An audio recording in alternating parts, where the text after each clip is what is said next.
Hello friends, இன்னைக்கு நம்ம என்ன பார்க்க போகிறோம்னா எக்கனாமிக்ஸோட இம்பார்ட்டண்டான கொஸ்டின்ஸ். இது வந்து பார்ட் 2. வாங்க பார்க்கலாம். The best measure to assess a country economic growth. எந்த இதில் இருக்கிற எது வந்து எக்கனாமிக் க்ரோத் வந்து எந்த இன்ஸ்ட்ருமெண்ட் யூஸ் பண்ணி நம்ம எக்கனாமிக் க்ரோத் வந்து கரெக்டாக மெஷர் பண்ணலாம்னு வந்து பார்த்தீங்கன்னா, இது வந்து per capita income at constant price. Per capita income at constant price use பண்ணி தான் நம்ம எக்கனாமிக் க்ரோத்தை வந்து இது பண்ண முடியும். டியர் மணினா என்ன அர்த்தம்னா ஹை இன்ட்ரெஸ்ட் ரேட். அதே சீப் மணினா என்ன அர்த்தம்னா லோ இன்ட்ரெஸ்ட் ரேட். சீப் மணினா லோ இன்ட்ரெஸ்ட் ரேட். கிரீன் பேங்கிங்னா என்ன அர்த்தம்னா financing of friendly project by bank. Financing of environment friendly project by banks. Financing of environment friendly project by banks தான் வந்து கிரீன் பேங்கிங்னு அர்த்தம். Beyond a certain point of deficit, financing will remain led to. அதாவது டெஃபிஷியட்னா என்ன அர்த்தம்னா, டெஃபிஷியட்னா நல்லா நான் வச்சுருவாங்க. Expenditure வந்து ரொம்ப அதிகமாக இருக்கும். கவர்மெண்ட் பண்ணுறாங்க பார்த்தீங்களா, எக்ஸ்பெண்டிச்சர் ரொம்ப அதிகமாக இருக்கும். ரெவென்யூவோட கவர்மெண்ட் வர்றது பார்த்தீங்களா, ரெவென்யூ அதோடு வந்து பார்த்தீங்கன்னா அதை சொல்லுவாங்க பார்த்தீங்களா, ஃபிஸ்கல் டெஃபிஷியட் ரயில்வே ஃபிஸ்கல் டெஃபிஷியட்னு சொல்லுவாங்க பார்த்தீங்களா. அது என்ன அர்த்தம்னா, அதான் வந்து அந்த துறை வந்து எக்ஸ்பெண்டிச்சர் நிறைய செலவு பண்ணோம், அதனால் அதோட ரெவன்யூ வரும் பார்த்தீங்களா, அது வந்து ரொம்ப கம்மியாக இருக்கும். அதுதான் வந்து டெஃபிஷியட்னு சொல்லுவாங்க. அப்படி அதிகமாகிடுச்சுன்னா என்ன அர்த்தம்னா, மக்கள்கிட்ட தான் அதிகமாக போய் காசு இருந்துடும். மக்கள்கிட்ட அதிகமாக காசு இருந்துச்சுன்னா ஆகும் இன்ஃப்ளேஷன் வந்து கிரியேட் ஆகும். National income of a country of national income இருக்குது பார்த்தீங்களா, அதை எதை பேஸ் பண்ணி இது பண்ணாங்க பார்த்தீங்கன்னா total productive income. The official responsible for estimating national income வந்து நான் பார்த்தீங்கன்னா, நேஷனல் இன்கம் வந்து யார் எஸ்டிமேட் பண்ணாங்க பார்த்தீங்கன்னா CSO, central statistics officer. Central statistics officer தான் வந்து இது நேஷனல் இன்கம் வந்து எஸ்டிமேட் பண்ணுவாங்க. இது எப்போ ஆரம்பித்தாங்கன்னா 1950 தான் இந்த CSO ஆரம்பித்தாங்க. பர் கேபிட்டா இன்கம் வந்து கால்குலேட் பண்ணுறதுக்காக நம்ம என்ன பண்ணோம்னா, நேஷனல் இன்கம் வந்து டிவைட் பண்ணுவோம். பர் கேபிட்டா இன்கம் வந்து கால்குலேட் பண்ணுறதுக்கு நேஷனல் இன்கமோட எது டிவைட் பண்ணணும்னு பார்த்தீங்கன்னா total population of the country divided by the per capita வந்து எப்படி கால்குலேட் பண்ணுவாங்க, national income divided by total population of the country. The largest share of Indian national income. அதாவது இந்தியன் கவர்மெண்ட்டுக்கு வந்து எங்கே அதிகமாக இது வரும் பார்த்தீங்கன்னா, ரெவென்யூ எங்கே அதிகமாக வரும்னு பார்த்தீங்கன்னா, அதாவது டெரிட்டரி செக்டரில் தான் அதிகமான ரெவென்யூ வந்து இந்தியன் கவர்மெண்ட்டுக்கு வந்து வரும். Which are the following is not part of national income. இதில் இருக்குது எது வந்து பார்த்தீங்கன்னா நேஷனல் இன்கம் கால்குலேட் பண்ணும்போது நம்ம எடுத்துக்க மாட்டோம்னு பார்த்தீங்கன்னா இன்ட்ரெஸ்ட் ஆன் நேஷனல் டெப்ட். இப்போ பார்த்தீங்கன்னா நம்ம ஓல்டு பேங்க் கிட்ட எவ்வளோ கோடி கடன் வாங்கிக்கிறோம், அது இன்ட்ரெஸ்ட் கட்டோம் பார்த்தீங்களா, அது வந்து நம்ம நேஷனல் இன்கமில் கால்குலேட் பண்ண மாட்டோம். The method for calculating national income by product method. அதான் வந்து நேஷனல் இன்கம் கால்குலேட் பண்ணுறதுக்கு 3 மெத்தட் இருக்குது. ஃபர்ஸ்ட் மெத்தட்னா இன்கம் மெத்தடு, ரெண்டாவது வந்து எக்ஸ்பெண்டிச்சர் மெத்தடு, மூணாவதுனா மெத்தட்னா net output method. Net output method தான் இந்த product method. Net output method தான் இந்த ப்ராடக்ட் மெத்தடு. இந்த டேட்டா கலெக்ட், அதான் வந்து நேஷனல் இன்கம் கால்குலேட் பண்ணுறதுக்காக டேட்டா வந்து யாரை கலெக்ட் பண்ணுவான்னு பார்த்தீங்கன்னா NSSO தான் வந்து டேட்டாவை கலெக்ட் பண்ணுவாங்க. NSSO full form national sample survey organisation. National sample survey organisation தான் NSSOட full form. Which are the following belongs to central government. இதில் எது டேக்ஸ் வந்து சென்ட்ரல் கவர்மெண்ட் இது லெவி பண்ணுவாங்கன்னு பார்த்தீங்கன்னாக்கா income tax, excise duty and custom duty. இது வந்து யார் லெவி பண்ணுவாங்கன்னா சென்ட்ரல் கவர்மெண்ட்காரங்க லெவி பண்ணுவாங்க. டாக்ஸேஷன் வந்து என்ன டூல், டாக்ஸேஷன் வந்து ஃபிஸ்கல் பாலிசி. இது வந்து யார் முடிவு பண்ணுவாங்கன்னா கவர்மெண்ட் ஆஃப் இந்தியா தான் முடிவு பண்ணுவாங்க. Custom duty is in instrument. Custom duty வந்து எல்லாருக்கும் தெரியும். கஸ்டம் டியூட்டி வந்து எங்கே இருப்பாங்க, ஃபாரின் ட்ரேட் பாலிசி, ட்ரேடிங் நடக்கிற இடத்துல தான் வந்து கஸ்டம் டாக்ஸ் எல்லாமே போடுவாங்க. பேரலல் எக்கனாமினா என்னது, அதாவது நிறைய பேர் இப்போ டிமானிசேஷன் அப்போ நிறைய வார்த்தை சொல்லியிருந்தாங்க பார்லிமெண்ட்டில். பேரலல் எக்கனாமினா கருப்பு பணத்தை பதுக்கி வைக்கிறது, டாக்ஸ் இவாஷன். கருப்பு பணத்தை பதிக்க வைக்கிறது. வாட் இஸ் எந்த மகாத்மா காந்தி கரன்சி நோட்ல வந்து பார்த்தீங்கன்னா எக்கலாஜி, அதாவது என்விரான்மெண்ட் தகுந்த மாதிரி இது குத்திருப்பான்னு பார்த்தீங்கன்னா 100 ரூபாய் நோட்டில் தான். 100 ரூபாய் நோட்டில் பின்னாடி பக்கம் பார்த்தீங்கன்னு வச்சுங்களேன் இந்த ஹிமாலயா ஃபோட்டோலாம் இருக்கும். அதே 50 ரூபா நோட்டு பின்னாடி பார்த்தீங்கன்னா பார்லிமெண்ட் இருக்கும். 50 ரூபா நோட்டு பின்னாடி பார்த்தீங்கன்னா பார்லிமெண்ட் இருக்கும். அதே 100 ரூபாய் நோட் பின்னாடி பார்த்தீங்கன்னா ஹிமாலயா இருக்குது பார்த்தீங்களா, அது இருக்கும். The system of issuing and monitoring money in market is known as India வந்து பார்த்தீங்கன்னு வச்சுக்கோங்களேன் 1956 வரைக்கும் பார்த்தீங்கன்னா ப்ரொபோஷனல் ரிசர்வ் ரேஷியோ தான் வந்து ஃபாலோ பண்ணிருந்துச்சு. ப்ரொபோஷனல் ரிசர்வ் ரேஷியோனா ஒரு குறிப்பிட்ட பர்சன்டேஜ் வந்து பார்த்தீங்கன்னா ப்ரீசைஸ் மெட்டலில், அதாவது வந்து கோல்டாக சில்வராக ஸ்டோர் பண்ணி வச்சு 1956 1935லேருந்து கிட்டத்தட்ட 1935லேருந்து 1956 வரைக்கும் ப்ரொபோஷனல் ரிசர்வ் ரேஷியோ தான் ஃபாலோ பண்ணிச்சு. அப்போ 1956 அப்புறமா தான் நம்மனா ஃபாலோ பண்ண ஆரம்பிச்சுன்னா minimum reserve ratio. Minimum reserve ரேஷியோல என்ன அர்த்தம்னா 200 crores வந்து ரிசர்வ் பேங்க் ஆஃப் இந்தியா வந்து ஸ்டோர் பண்ணி வச்சிருக்கோம். அதில் வந்து 115 கோடி வந்து கோல்டாக ஸ்டோர் பண்ணி வச்சிருக்கோம் ரிசர்வ் பேங்க் ஆஃப் இந்தியா. 115 கோடி வந்து எதில் ஸ்டோர் பண்ணி வச்சுன்னா கோல்டாக ஸ்டோர் பண்ணி வச்சிருக்கோம் reserve bank of India. Rate of interest determine by the rate of interest இருக்குது பார்த்தீங்களா, இந்த பேங்க்ல இன்ட்ரெஸ்ட் கொடுப்பாங்க பார்த்தீங்களா, இந்த இன்ட்ரெஸ்ட் நீ வட்டி கட்டணும் அதெல்லாம் சொல்லி சொல்றாங்களா, அது யார் டிட்டர்மைன் பண்ணான்னு பார்த்தீங்கன்னா கமர்ஷியல் பேங்கே தான். அதாவது state bank, bank of India, அந்தந்த பேங்க் தான் டிசைட் பண்ணிப்போம். ஆனால் நான் ஒரு விஷயம்னா இதில் நல்லா நான் வச்சுக்கோங்க, இந்த ஆர்பிஐ இருக்குது பார்த்தீங்களா, ஆர்பிஐ தான் BPLR benchmark prime lending rate. Benchmark prime lending rate வந்து ஆர்பிஐ தான் டிசைட் பண்ணுவாங்க. பெஞ்ச்மார்க் பிரைம் லெண்டிங் ரேட் இது வந்து யார் முடிவு பண்ணுவாங்கன்னா ஆர்பிஐ தான் வந்து இதை முடிவு பண்ணுவாங்க.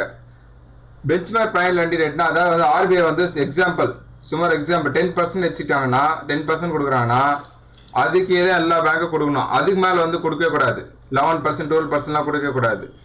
9% 8% எது வேணால் கொடுத்துக்கலாம், ஆனால் அதுக்கே தான் கொடுக்கணும். அதான் வந்து benchmark prime lending rate. Currency நோட்டா 2 rupees note and above are liabilities to currency note இருக்குது பார்த்தீங்கன்னா 2 ரூபாய் அதுக்கு மேலே இது யாரோட லைபிலிட்டிஸ் வந்து பார்த்தீங்கன்னா இது வந்து ஆர்பிஐ.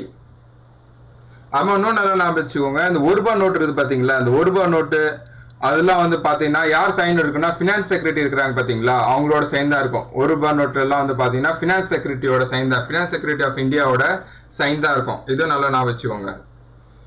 இன்சூரன்ஸ் செக்டார் யார் ரெகுலேட் பண்ணுவாங்கன்னு பார்த்தீங்கன்னா இன்சூரன்ஸ் செக்டார் வந்து IRDAI, insurance regulatory and development authority of India. Insurance regulatory development authority of India தான் வந்து இன்சூரன்ஸ் செக்டர் வந்து ரெகுலேட் பண்ணுவாங்க. இது யார் ரெகுலேட் பண்ணுவாங்கன்னா IRDAI insurance regulatory and development authority of India. Interest rate policy வந்து என்ன பாலிசின்னு பார்த்தீங்கன்னா இது வந்து இன்ட்ரெஸ்ட் ரேட் பாலிசி வந்து monetary policy. Which are the following Apex Bank for Industrial Loan? Apex Bank for Industrial Loan வந்து எதுன்னு பார்த்தீங்கன்னா IDBI, Industrial Development Bank of India. Industrial Development Bank of India. ஆனால் இது வந்து இப்போ பார்த்தீங்கன்னு வச்சுக்கலாம், இது வந்து IDBI வந்து பிரைவேட் காரங்கிட்ட தான் இருக்குது. இப்போ ஷேர் வந்து குறைஞ்சி போயிடுச்சு, பிரைவேட் தான் வந்து IDBI இப்போ நடத்தினுறாங்க. Apex bank for industrial loan வந்து பார்த்தீங்கன்னா இண்டஸ்ட்ரியல் காரங்களை யார் லோன் கொடுப்பான்னு பார்த்தீங்கன்னா IDBI தான். வென் வாஸ் ஜோஹர் ரோஜனா யோஜனா வந்து எப்போ லான்ச் பண்ணான்னு பார்த்தீங்கன்னா இது வந்து எப்போ லான்ச் பண்ணாங்கன்னா 1989 அப்போ தான் வந்து லான்ச் பண்ணாங்க. இது ரொம்ப இம்பார்ட்டண்டான ஒரு கொஸ்டின்ஸ். இது எப்போ லான்ச் பண்ணாங்கன்னா 1989 அப்போ தான் லான்ச் பண்ணாங்க. The famous ஸ்லோகான் கரிபி ஹட்டாவ். இந்த கரிபி ஹட்டாவ் ஸ்லோகான் வந்து எந்த 5 year பிளான்ல இது பண்ணாங்கன்னு பார்த்தீங்கன்னா இது வந்து 5th 5 year பிளான்ல தான் பண்ணாங்க. அதே மாதிரி 5th 5 year பிளான் தான் பிளான் முடித்துக்கு முன்னாடி இது முடிச்சிட்டாங்க. அதாவது வந்து 1974லேருந்து 1979 வரைக்கும் தான் இதோட டேர்ம் 5 year பிளான். ஆனால் இது 78லேயே முடிச்சிட்டாங்க. இந்திரா காந்தியோட ஆட்சி கழிஞ்சு அப்போ கம்யூனிஸ்ட்காரன் வந்தாங்க. அப்போ 1978 அப்போ இது முடிச்சிட்டாங்க. 1970 அப்போவே இது முடிஞ்சிச்சு. Where was the institute of foreign trade located? Institute of foreign trade வந்து எங்கே இருக்குதுன்னு பார்த்தீங்கன்னா New Delhi. Which plan give approval for the emphasis on poverty? First பவர்ட்டிக்கு வந்து எந்த 5 இயர் பிளான் வந்து இது பண்ணான்னு பார்த்தீங்கன்னா தேர்ட் 5 இயர் பிளான் தான் வந்து ஃபர்ஸ்ட் பவர்ட்டிக்கு இது முக்கியத்துவம் கொடுத்தாங்க. ஃபர்ஸ்ட் பவர்ட்டிக்கு எந்த வந்து 5 இயர் பிளான் வந்து முக்கியத்துவம் கொடுக்கானா அது வந்து தேர்ட் 5 இயர் பிளான் தான். ஃபெரா இஸ் ரிப்ளேஸ் பை ஃபெரா வந்து ரிப்ளேஸ் பண்ணிட்டாங்க. இது வந்து ரிப்ளேஸ் பண்ணாங்கன்னா ஃபெமா. இது வந்து 1999ல ரிப்ளேஸ் பண்ணாங்க. ஃபெமானா என்ன அர்த்தம்னா foreign exchange management act. Foreign exchange management act நல்லா ஞாபகம் வச்சுக்கோங்க. இந்தியா அடாப்ட் இந்த 5 இயர் பிளான் வந்து யாருக்குலேருந்து அடாப்ட் பண்ணான்னு பார்த்தீங்கன்னா USSR. The community development program launched in which year? 1952. 1952 தான் வந்து கம்யூனிட்டி டெவலப்மெண்ட் ப்ரோக்ராம் வந்து லான்ச் பண்ணாங்க. Which Indian industry larger number of worker? இதில் இருக்கிற எந்த இண்டஸ்ட்ரி வந்து நிறைய ஒர்க்கர் இருப்பான்னு பார்த்தீங்கன்னா ஃபர்ஸ்ட் வந்து நல்லா இதில் கொடுத்த ஆப்ஷன் வந்து பார்த்தீங்கன்னா ஐரன் அண்ட் ஸ்டீல் இண்டஸ்ட்ரி தான். ஐரன் அண்ட் ஸ்டீல் இண்டஸ்ட்ரி தான் இதில் கொடுத்துருக்கிற ஆப்ஷனில். ஆனால் ஃபர்ஸ்ட் எது ரொம்ப அதிகம்னு பார்த்தீங்கன்னா இந்தியாவில் வந்து அக்ரிகல்ச்சர் தான். அக்ரிகல்ச்சர் செக்டர் தான் வந்து அக்ரிகல்ச்சர் செக்டரில் தான் நிறைய பேர் வந்து வேலை பார்க்குறாங்க. அதுக்கடுத்து தான் iron and Steeles industry. First வந்து அக்ரிகல்ச்சர் செக்டர், செகண்ட் தான் வந்து iron and Steeles industry. World bank classify country according development based on எது பேஸ் பண்ணி வந்து வேர்ல்ட் பேங்க் வந்து கண்ட்ரியில் டெவலப் ஆச்சுன்னு கால்குலேட் பண்ணான்னு பார்த்தீங்கன்னா per capita income. During which 5 year plan agriculture product வந்து நெகட்டிவ் எக்கனாமிக் க்ரோத் வந்து வந்துச்சுன்னு பார்த்தீங்கன்னா இது வந்து தேர்ட் 5 இயர் பிளான் தான். தேர்ட் 5 இயர் பிளான் தான் அப்போ தான் நம்ம நெகட்டிவ் க்ரோத் வந்துச்சு. அதே மாதிரி 1962 அப்போ வந்து நம்ம சைனாக்காரங்க வந்து நம்ம மேலே வார் பண்ணிட்டாங்க. அது ஒன்று இருந்துச்சு. அதப்போ வந்து இந்த 5 இயர் பிளான் அப்போ தான் நம்ம டாட் அதான் மழையே இல்லாமல் காலம் அது வந்து அதுவும் நம்ம ஃபேஸ் பண்ணோம். அதனால இந்த தேர்ட் 5 இயர் பிளான் அப்போ இது வந்து ஒரு ஃபெயிலியர்னு கூட சொல்லுவாங்க. ஒரு ரொம்ப ஃபெயிலியரான 5 இயர் பிளான் எதுன்னு கேட்டால் அதை விட தேர்ட் 5 இயர் பிளான் தான். In second 5 year plan top எதுக்கு வந்து டாப் ப்ரையாரிட்டி கொடுத்தாங்க பார்த்தீங்கன்னா செகண்ட் 5 இயர் பிளான்னா வந்து பார்த்தீங்கன்னா இண்டஸ்ட்ரி தான். இந்த 5 இயர் பிளான் அப்போ தான் ரோக்கில்லா வந்து ஜெர்மனியோட ஹெல்ப்போட நம்ம இப்போ இது பண்ணோம். அதே மாதிரி பிலாய் வந்து பார்த்தீங்கன்னா பிலாய் வந்து நம்ம ரஷ்யாவோட ஹெல்ப்போட பண்ணோம். நம்ம அதான் வந்து USSR. அப்போ வந்து USSR துர்காப்பூர் இது ரொம்ப ஃபேமஸான பவர் பிளான்ட். இது யார் ஹெல்ப்போட வந்து நம்ம பண்ணோன்னு பார்த்தீங்கன்னா UK.